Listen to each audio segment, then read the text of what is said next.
Сонсогч та бүхэндээ энэ өдрийн мэнд хүргэе. Сэтгцийн эрүүл мэндийн үндэсний төв FM 104 эрүүл амьдралын радио хамтран COVID-19-ийн халдвар хөл хорионы үед сэтгэл зүгээ хэрхэн эрүүл байлгах талаар чи ганцаараа биш радио цуврал подкастыг хүргэж байгаа лээ.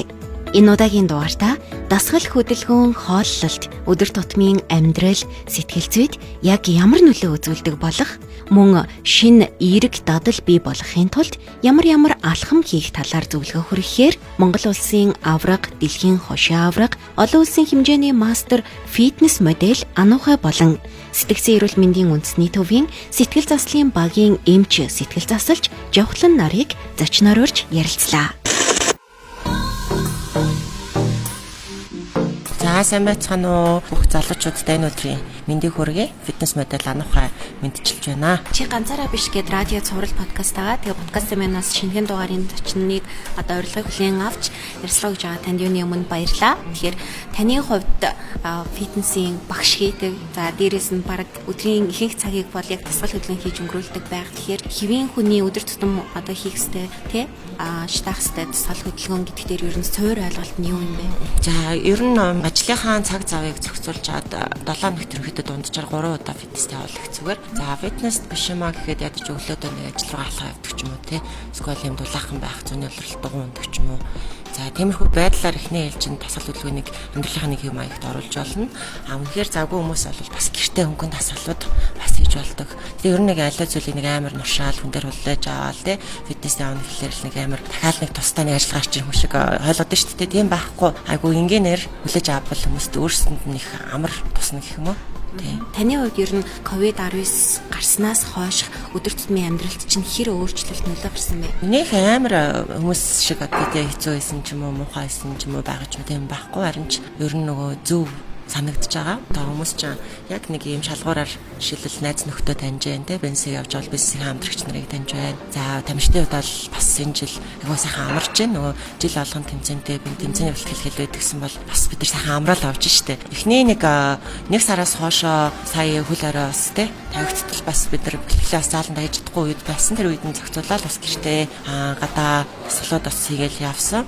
За хүмүүсийн хувьд бас ялгаагүй юмрхүү байсан болоо. Бүр ковидын яг үеэр яг эд итвчлэлтэй үеэр нь те бүх юм хаацсан байхад хүмүүс чинь бүр харин ч итвэхтэй болсон санагдаж байна. Тэр цэцэрлэгт үргэлжлэн чи өглөө алга амар болуулаа бэлтгэлээгээл гэсэн цэцэрлэгтсэн ч бас алга болсон шүү дээ те. Юм нь хүмүүсийг ингээ хориод тахлаар нөгөө бүр ер нь нэг хиймэр санагдаал те. Ер нь аливаа зүйлийг хориод тахлаар ч яг гэдэг чинь нөгөө өсөр үеийнх нэг наадтайгаа уулзч болохгүй ч юм уу эсвэл бол ингэдэг битгий ингээд ахаар яг яадаг шиг хүмүүс бас яг тиймэрхүү л харагдаж байна. Тэгэхээр өөрсөндөө айгүй зөв байдлаар хүлээж аваад буруу нөхцөлийг ч гэсэн өөртөө бас эрэг байдлаар ашигтай хэлбэрлөө оруулах аливаа зүйл төр зүгээр санагддаг. Тэгэхээр таны хувьд одоо стрессээ яаж тайлж гинэ вэ? Яг энэ таны одоо тий ажил мэргэжил ч юм уу онцлог ер нь таны сэтгэл зүйд ямар нөлөө үзүүлдэг? Сошиал медиа дээр ялангуяа одоо сошиал контентыг явуулж байгаа. За Instagram, Facebook тий эдгээр зүйлүүдийг ашиглаж байгаа хүмүүсийн хувьд бид нар ер нь уцтай амар ойрхон байдаг. Тэгээд яг хэд уцнаас илүү их ядардаг гэх юм уу тий уцнаас стрессддэг ч гэх юм уу. Юм хөө зүйлүүд ажиглагддаг. Тэгээд хүмүүс бас нэг 7 хоногт нэг удаа бүтэн сайндаа ч юм сайхан уцаа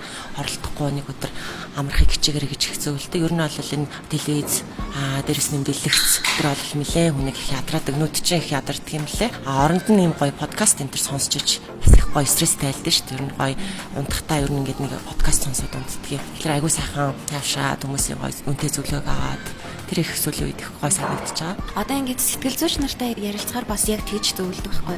Дасгал хөдөлгөөн хий гэдэг. Гэхдээ дасгал хөдөлгөөн маань яг ямар ингээд гоё зүйлийг мэдрүүлэх юм бэ? Одоо чи бодтой нэг амар ингээд уур хөрхөр чинь орилмаар санагдаал юм аа очтмар санагдаал байдаг штэ. Заримдаа уурлахаар бүр сонин үлдэл гаргадаг те. Хүний дотор тийм бухимдлээдэг. Тэрийг одоо хүн энерги гаргаж те зарцуулаад одоо хөдөлгөөн хийх ч юм уу. Инхээр нөгөө дотор байсан бухимдчихсэн юм ингээд аягүй сайхан таавширдаг гэсэн. Нөгөө хүмүүс ч уурлаад бухимдаал тонгочоол те ингээд найз залуу руугаа орилол те зарим охтууд гэхдээ зарим залуучууд ч тийм өсвөр үеийнхэн ч гэсэн бас тэгж байгаа. Тийм болохоор ингээд дасгал ихлээр цаанаасаа нөгөө доторх бухимдал ингээ айгүй гоё таавшаад өгчдөг гэсэн. Тэр нь л яг хүн болгоны сэтгэл зүйчтэй тамирчид хэлээд багш нар хэлээд байгаа яг 100% зөв. Дээрээс нь шинжлэх ухааны үндэслэлтэй одоо батлагдсан бас нэг стресс ялахны арга байна.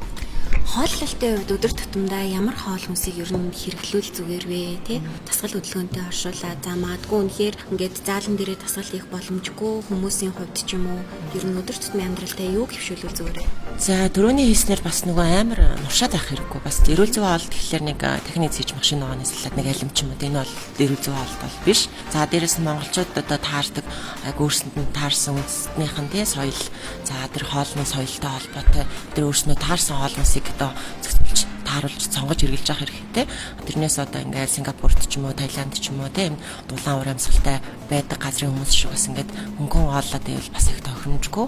Одоо жишээлх юм бол өвөлдөө хар махтал хэрэглэж явах хэрэгтэй. За зуны улиралд бол цагаан мах, загасны мах, техник зүйж мах ч юм уу тийм хэрэглэж явахад ер нь бол зүгээр. За тэгээд тухайн хүн одоо жингээ асах юм уу, жингээ барих юм уу, илүү булчингийн мас авах юм уу гэдэг дээрээсээ зорилгоодээс нь хамаарат хоолны систем бас өөрчлөгддөг. Тэгэхээр энгийн хүмүүсийн хувьд за яг ер нь нөгөө өглөө хамгийн чухал хоол байдаг. Тэрийг их хүмүүс алдагдуулдаг юм тийм. Өглөө босоод шууд ингээ ажиллагаа явчихдаг шүү дээ. Тэгэхээр өглөө хамгийн тохиромжтой бэлэн одоо удалдаалагчдаг обвиаснууд байдаг. Өндөр мөндөг чаналтай ингээ цаг хугацаа ордог. Иймэрхүү одоо өглөөний цайнаас татгалзаад одоо залхуу хүмүүст бол сайхан обвиас айгу амар идэх. Ерөөсө тэр чинь усан тэгээд пэйжин талаагаар сүүгээл бэлтгэж цаг 1 минут 30 секунд болно. Тэгээд хоол идэх нэг 5-10 минут болчихдог байхгүй. Тэгэхээр өглөөний цайгаар заавал чуваа гарч явах хэрэгтэй гэсэн. За тэгээ өдөр нь ол өгсөн хоол идэж болно. Оройдоо хөнгөн одоо жимс таараг ногоо ч юм уу тийм иймэрхүү хоолнуудаас хөнгөн зохицуулаад идчихдэг. Ер нь бол нэг чинь юмгүй. Юм жингээ барьчихна гэсэн. Тэгвэл дасгал хөдөлгөөн хооллолт сэтгэл зүйд яг ямар нөлөө үзүүлдэг болох талаар Сэтгцэн эрүүл мэндийн үндэсний төвийн сэтгэл заслын багийн эмч сэтгэл засалч Жавхлангийн зөвлөгөөг хүргэж байна. Сэтгэл зүйчид маань бас ер нь дасгал хөдөлгөөнийг их зөвлөдөг шүү дээ. Подкастын миний удаагийн дугаар дээр ч гэсэн бас яагаад дасгал хөдөлгөөн хийх хэрэгтэй юм бэ те? Энэ нь бас хүний сэтгэл зүйд яг ямар дэмжлэг ч юм уу, ямар нөлөө үзүүлдэг юм бэ? Бас үүн дээр зөвхөн дан ганц дасгалж биш те. Хооллолтын хувьд ч гэсэн ер нь өдөр тутмын амьдралын хэмнэлд эдгээр зүйлс сэтгэл зүйд яг яаж нөлөөлдөг юм бэ? Юу гэхээр энэ цэвэр стресс менежменттэй шууд холбоотой болоод харцдаг. Юу гэхээр бид нар ингэдэг стресс гэж үзэхээр дандаа сөрөг зүйлийг үзчихэд байдаг. Одоо гэдэг чинь би стресс чинь, би ядарч чинь, би хэцүү байна гэдэг ч юм те. Би ууртай байна. Гэтэл стресс гэдэг маань ерөнхийдөө л зүгээр хүчтэй гэсэн утгатай л ерөнхий ойлголт байдаг. Өөрөөр хэлбэл бидний мэдрэлийн хэсийг ачаалж байгаа нэгэн төрлийн хүчтэй. Тэгэхээр одоо юу гэдгийг бид нар гаднаас ямар нэгэн байдлаар хүчлийг авдаг байх юм байна. Тэр нь болохоор 5 метрхүүгээр гэдэг ч юм те. Харах, сонсох, үнэрлэх, хамтлах, хүрэлцэх байдаг. Энэ 5 метрхүүгээр авсан мэдээлэл маань одоо юу гэдэг чинь бидний тархинд хүчтэй болгочдөг байх юм л те, мэдээллээсээ дамжихтай. За тэгэл тэр нь болохоор хэрвээ эерэг байх юм бол эерэг хүчтэй болоод тэрийг бид нэр эерэг стресс гэж нэрлэжээд байгаа. Хэрвээ сөрөг байх юм бол сөрөг хүчтэй буюу ди стресс гэж нэрлэжээд байгаа. Сөрөг стресс гэдэг. За тэгээд эерэг стресс вэ, сөрөгч стресс вэ? Бид нар эерэг стресстүүл энийх ч юм уу баярлах, аль эсвэл одоо өвсөр цавчих, хөөрөх гэдэг байдлаар тэрийг гадагшлуулчихдаг. Яг түүнтэй ижилхэн сөрөг байсан ч одоо уурлах, бухимдах гэдэг ч юм уу те ямар нэгэн байдлаар одоо хүч үзэх гэдэг байдлаар биес гадагшилждаг. Аль ч нөхцөл булчин ачаалдаг байхгүй юу? Тэгэхээр энэ дээр бидний бие гаднаас тодорхой хэмжээгээр стресс орж ирээд тэр зүйлсүүдийг тархи маань боловсруулад эргээд гарахтаа булчингийн ажил болгоод гаргацдаг байна. Ямар нэг үйлдэл хийгээд. За тэгэхээр энэ маань өөрөө стресс маань өөрөө физиологийн үйлдэл гэж боддог байхгүй хариу урвал гэж боддог байхгүй ерөнхийдөө яг энэ зарчмаараа гаднаас аваад боловсруулад ялгаруулдаг. Яг энэ физиологийн хариу урвал юу гэдэг вэ гэхээр бидний нөгөө хооллолт байдаг байхгүй гаднаас аваад биедээ боловсруулад эргээд ялгаруулдаг. Тэгэхээр эднээс цэвэр нөгөө физиологийн суур хэрэгцээг явуулдаг. Тэгэхээр одоо хоёулаа яг ингээд би нөгөө хооллолтой зөвлөлдсөн болохоор эргээд бодоод үзье л та. Бид нар стрессээ гаднаас авч чинь 5 метрхүүгээр ямар нэгэн байдлаар эерэг сөрөг байх нь хамаагүй ямар ч байсан авчлаа. Тэгээд тарих боловсруулж байна. Яг үүнтэй ижилхэн бид нар хоолыг гаднаас хооллолтоор авчлаа. Тэгээд эерэг сөрөг байх нь хамаагүй бидний биед ямар ч байсан шингээд нэг юм болох нь. За тэгээд эргүүлээд нөгөө хооллолт маань биеэс нөгөө ялгараад гарах хэвээр адилхан стресс маань гарах хэвээр байдаг. Тэгэхээр бид нар эерэг стрессийг бол инээж яагаад гаргацдаг. Хоёулаа хоорондоо ярьж байгаа нэмсгэлж яриад бол гарах чинь. Харин учиргүй уурлаад ээж болдоггүй тий. Тэгэхээр хүмүүс яадаг вэ гэхээр сөрөг стресс аваад үлдчихдэг байхгүй гарахгүйгээр нийгэм нь гарахгүйгээр. Тэгэхээр юу гэж хэлэх гээд байна гэхээр бид нар юу гэдэг чинь ялгаруулах хэвээр зүйлсээ ялгаруулахгүй хэрвээ аваад үлдчих юм бол организмд ямар хортой нөлөө үзүүлэх вэ гэдэг зүйлс дээр л яригдах гэдэг юм л та. Бид нар одоо юу гэдэг чинь хоол идчихэд түүнийг ялгаруулж гарахгүй бол биднэрт ямар асуудал үүсгүү те. Яг түүнтэй ижилхэн бид нар гаднаас стрессийг авчаад түүнийг ялгаруулахгүй бол яг төдий чинээ асуудал үүсдэг гэсэн.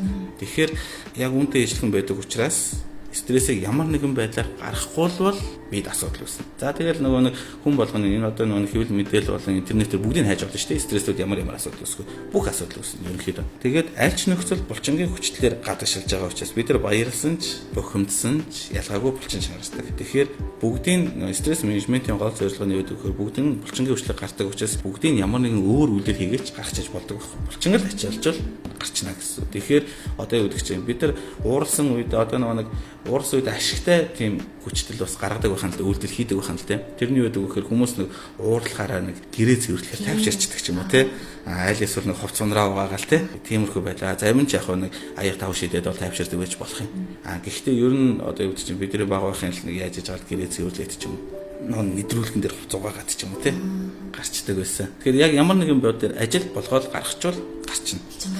Тийм. Тэгэхээр энэ нь болохоор яг хуу эерэг зөвлөгөө, эерэг талаас нь аваад үзэх юм бол та уурлаж бухимдсан байсан ч хамаагүй ингээд дасгал хөдөлгөөн хийж хэрэгтэй. Зарим хүмүүс нэг их хит их бухимдахаараа жимд явчихад идэв шүү дээ, тийм. Эсвэл фитнес рүү явчихдаг ч юм тийм. Ингээд дасгал хөдөлгөөн. Тэгэхээр яг үүнтэй ижилхэн би зүгээр дасгал хөдөлгөөн зөвлөд байгаа. Дасгал хөдөлгөөн их нэгдүгээр тухайн хүндээ өөртөө ашигтай. Аль эсвэл заавал дасгал хөдөлгөөн байхаалаа бүгд зүгээр л гэр орноо цэвэрлэн гэдэг шиг тийм. Гараад машин аваачиж болж байна өөрөө. Аль эсвэл одоо өөр яадаг чинь те босод өөр үйлдэлүүдийг хийж болж байна. Тэгэхээр энэ зүйлсүүдэд ашигтай зүйл рүү төвлөрүүлэхийг л стресс менежмент гэж ерөнхийдөө нэрлэдэг байгаа.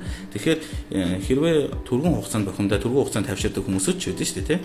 Тэрийг ашигтай дадал үйлдэл болгоод хувирчих юм бол одоо стресс менежмент те ашигтай дадал болгоод хувирчих юм бол та түргэн уурлах тусмал түргэн сайхан дасгал хөдөлгөөний хийгээд илүү сайхан байгаад боломжтой гэдэг ч юм уу те. Эерэг тал руу яаж чиглүүлэх вэ гэдэг. Тэгэхээр хүн болгон ялгаатай учраас яг хүн болгоны нөхцөл байдалд тулгуурлаад тайлбарлаж болно. Хамгийн ерөнхий байдлаараа бол иймэрхүү байдлаар тайлбарлах байна. Гол нь биед хуримтлагдаад байгаа тэр сүрэг стрессийг гаргахад дасгал хөдөлгөөн ийм одоо тий нөлөөтэй чухал байх нэ. Дээрээс нь нэмээд хэлэхэд хооллолт ерөнхийдөө нэлээд чухал ач холбогдолтой байгаад байдаг. Булчингийн үйл ажиллагаа болон хоол боловсруулах үйл ажиллагаа харилцан уруу хамааралтай байдаг тийм. Ерөнхийдөө.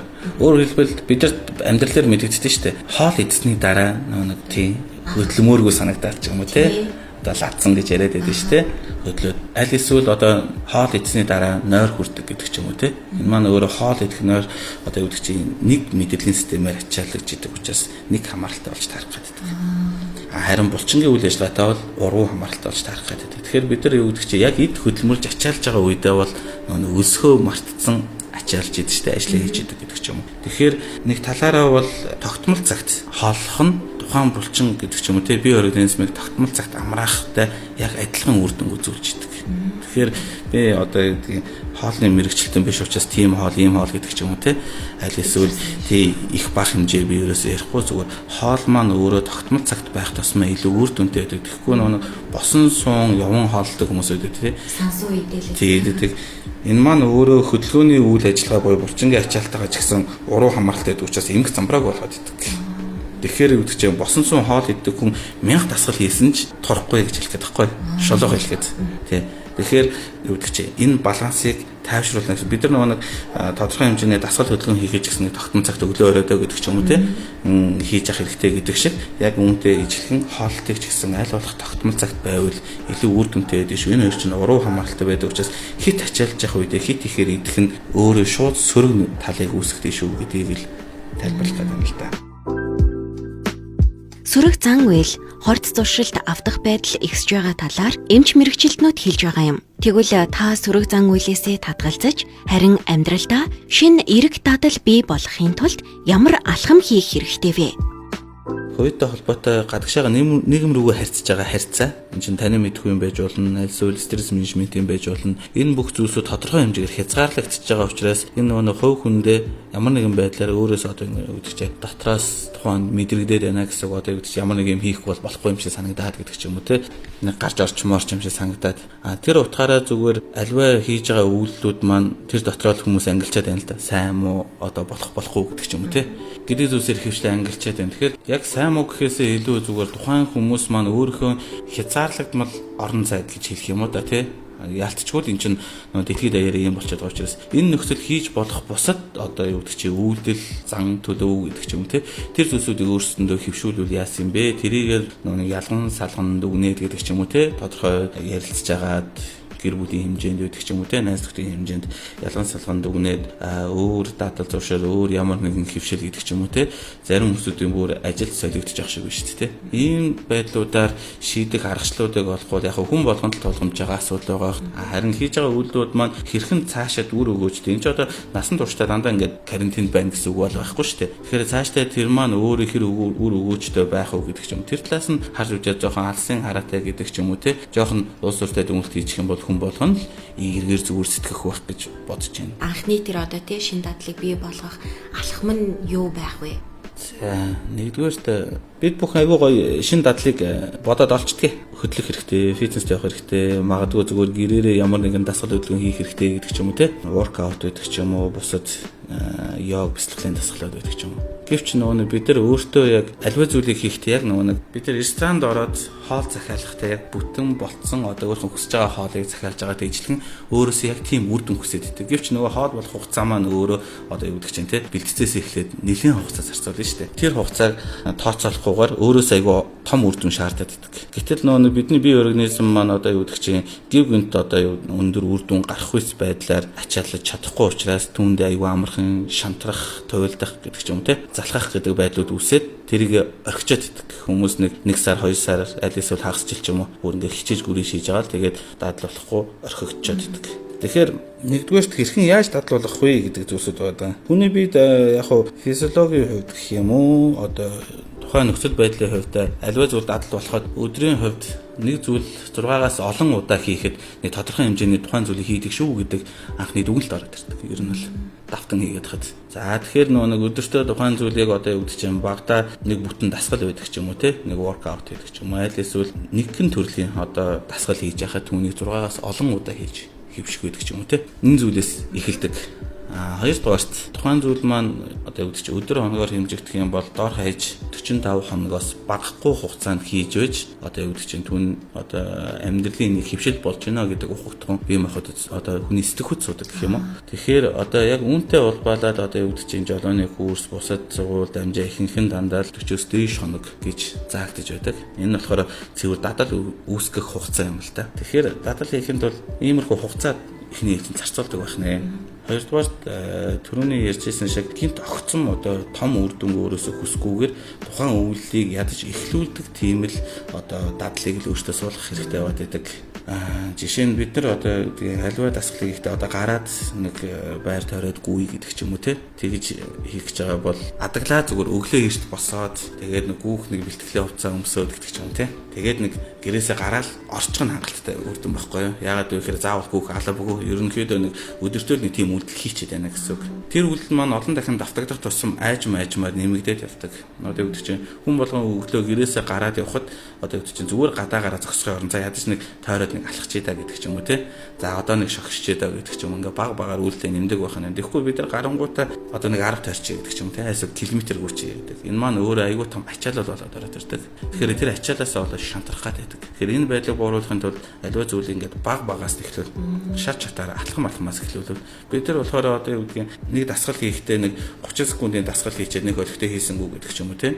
За ингээл болоо гэж бодоод байдаг. Тэр 30 секунд чи явсаар байгаа 1 минут болдог ч юм уу те. Дараа нь 3 минут 5 минут явандаа бүтэн цаг хүртэл хийгээд дасгалтгүйгээр те. Хийх тийм айжмаар энийг ахиулж өөртөө дадал суулгадаг учиртай. Бидний булчин чинь ч гэсэн гинт огцон том болчихдгүй шүү дээ тий. Айжмаар томордогтой ижлэхэн. Яг түүнтэй ижлэхэн энэ дасгалуудыг ч гэсэн бид нар өөртөө ямар ч дадал хийж болно. Ер нь бол тэрийг хийж байгаа бол зүгээр л хамгийн анхны энгийнийн л гэсэн үг. Магадгүй одоо юу гэдэг чинь бид нар хүүхдэд хоол хийхийг зааж өгч байгаа бол эхлээ зүгээр төмсөөл ялгуулаа сургачих гэдэг ч юм уу тий. Аль эсвэл эзэн аягийн лугаад сургачих гэдэг ч юм амар энгийн дадлаас эхэлдэг. Яванд ахиулсаар бүгдийг хийдэг болгодог. Ингүүл дадал тухайн хүндээ төвөггүйгээр тэгээ айжмдаа маш үр дүнтэйгээр суух боломжтой байдаг. Чи ганцаараа биш цуврал подкастын маань өнөөдрийн зочин фитнес модель Анухай өсвөр үеийнхэн залуус хандаж хийлсэн дараах уриалгаар өнөөдрийн подкастаа өндөрлөж байна. Энэ аюу гоё ураа байна. би яг энийг бол маш их зөв дэмждэг гэсэн. Хэрвээ би ганцаараа одоо тамирч нараа анухаа гэж явах юм бол урт удаан одоо олон зүйлийг тулж явахд их хэцүү. Олуулаа болчих юм бол тий олуулаа байх юм бол бид нар аюу хурдан хөгжин дэвшин би биендээ туслах учраас одоо найзуудтайгаа нийлээд тий ингээд ажиллаа хийгээ явж байгаа. Тийм болохоор залуучууд маань ч гэсэн ганцаараа өөрийгөө хуваачсан зантай биш найзуудтайгаа хин нэгэнтэй тий хамт урагшлагыг хичээгээрээ. За миний хувьд бол ганцаард нь гэж баг байхгүй тий байнга л нөгөө зааландаа хичээлэгч нартайгаа үйлчлэгч нартайгаа ажил дээр найзуудтайгаа гэртээ хүүтэйгээ тэгэл ингээл байдаг учраас ер нь ганцаарддаггүй. Гэхдээ өсвөр үеийнхэн бол ганцаардл их байдаг. Одоо миний үед ч гэсэн 10 хэд наснда тий 13-аас 16 наснда бол ганцаардлууд байла тий тэгэл ямарн тэр чинь бас сонь үйлдэлүүд тийм бас л нөгөө хүүхдийн сэтгэл зүй байдаг тий. Тэр үедээ эцэг эхийнхаа гэр бүлийнхаа үгийг аягүй сайн сонсож явах хэрэгтэй. Энэ үе бол маш эмзэг буруу зүйлд их автагддаг. Гэтэл нөгөө хамгийн бараг дургу үг хэлээд байгаа аав ээж нь за ах эгч нь бол зэцтэй айгүй зөв үг хэлсэн байгаа. Тэгэхээр ганцаараа ингээд гутраад уйлаад дуулаад байх хооронд аав ээжтэйгээ ойлголцоод ингэм бол айгүй гоё одоо зөв мөжил зөв төлөвшөлтөд ирээдүйд бол бас нэг алдахгүй явах учраас ганцаараа байх хооронд гэр бүлтэйгээ бас цагийг заавалж өнгөрүүлж аваарай гэж зөвхөдөд хэлмээр шүү дээ. Сэтгцэн эрүүл мэндийн үндэсний төв FM 104 эрүүл амьдралын радио тусгал цэг эмэн саяд хамтран чи ганцаараа биш радио цаурал подкастыг хүргэлээ. Та бүхэн подкастын өмнөх дугааруудыг манай радиогийн Facebook хуудаснаас үзэж сонсох болон YouTube сувгаас үзэх боломжтой. Мөн FM 104 эрүүл амьдралын радиогоор 7 хоног бүрийн мигмар пүрүү бямб гаригуудад өглөө 8, өдөр 12, орой 19 цагуудад хүлээвч сонсоорой.